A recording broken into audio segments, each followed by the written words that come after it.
আজ সকাল সকাল কী রান্না নিয়ে বসেছি দেখো। এই দেখো, প্রথমেই করে নিলাম শাক ভাজা। এইদিকে কিন্তু আম ডাল বসিয়ে দিয়েছি, মানে ফোড়ন দেওয়া আমার অলরেডি হয়ে গেছে। দেখো, এখন নতুন আম উঠেছে তো একটু আম ডাল খেতে ইচ্ছা হলো। চাটনি খেলেও ভালো হতো, কিন্তু মা যেহেতু চাটনি খাবে না, তার জন্য আর একজন বাড়ির না খেলে আর আমাদের কারোরই খেতে ইচ্ছা করে না, তাই জন্য টক ডাল করে নিলাম। আর এদিকে শাক ভাজা তো বললাম, ওইদিকে করেছি উচ্ছে ভাজা। আর কি করেছি জানো, মানে করব জানো, চলো সবটাই তোমাদের সঙ্গে শেয়ার করব। তার আগে বলো তোমরা কেমন আছো, আর কে কোথা থেকে আমার এই ভিডিওটা দেখছো। এই দেখো, অনেকগুলো উচ্ছে ভেজে নিয়েছি। আর এদিকে ধনেপাতার বড়া করব। অনেকগুলো ধনেপাতা ফ্রিজে রেখে প্রায় নষ্ট হয়ে যাবার জোগাড়, কিন্তু তাও কি এত বড়া করা যায়। করেছি অনেকগুলোই, তারপরও কিন্তু প্রচুর ধনেপাতা রয়েছে, জানি না কি করে শেষ করব এটাকে। তা এই যে ধনেপাতার বড়া করে নিচ্ছি, ডালের সাথে খেতে কিন্তু বেশ ভালো লাগবে। কারণ বলো, ডালের সাথে একটু ভাজাভুজি হলে, কিন্তু এখন একদমই মায়ের ভাজা চলবেই না। তা আজ আছে ডাক্তার দেখানো, জানি না কি হবে। তা নিয়ে বসে পড়েছি এক থালা ভাত।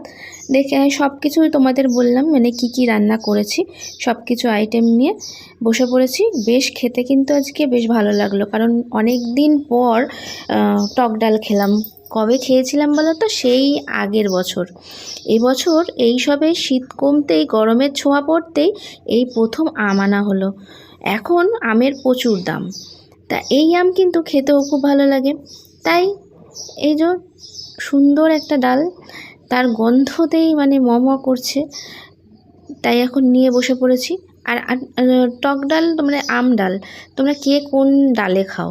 অনেকে অনেক রকম ডালে খায়, আমি কিন্তু বেশি মুসুর ডালেই করি। মুসুর ডালে খেতে আমার বেশি ভালো হয়, আর মুসুর ডালটা খুব সহজে হজমও হয়। অন্য কোনো ডাল না আমার খেতে একটু অসুবিধা হয়।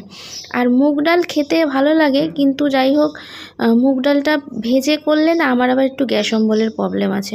তাই আমি, মা একদমই মানে কাঁচা মুগ ডালই বেশি করে। কাঁচা মুগ ডাল কিন্তু করে খেয়ে দেখো তোমরা, একদমই কিন্তু গ্যাস অম্বলের মানে কোনো কিছুই থাকে না, গ্যাস অম্বল হয় না বলতে গেলে। তার জন্য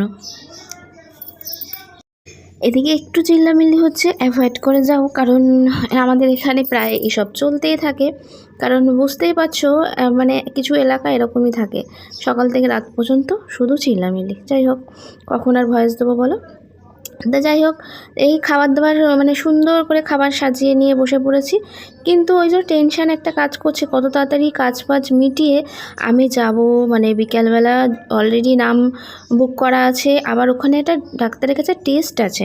সেই টেস্টটা নিয়ে ভয়ের বেশি, কারণ ওই টেস্টটা কী বেরোবে না বেরোবে সেটা আমি এখনই বলতে পারছি না।